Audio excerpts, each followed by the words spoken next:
Tornem a estar a les portes d'una nova pròrroga d'un estat d'alarma que en va néixer marcat sota el signe del 155, un 155 sanitari que va donar pas a una recentralització de competències, la gestió de les quals per part del qui es autodominava autoritat competente ha estat d'una manifesta incompetència.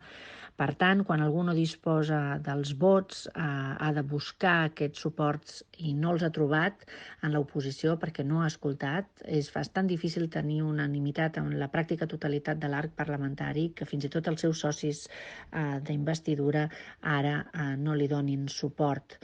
Darrere de l'eslògan "Este virus lo paramos unidos", potser Pedro Sánchez havia entès "Este virus lo paramos todos conmigo", i no és així, no serà així. Junts per Catalunya ja fa 15 dies que va dir que se'ls havia acabat el crèdit i que d'aquesta manera no es podia afrontar una desescalada.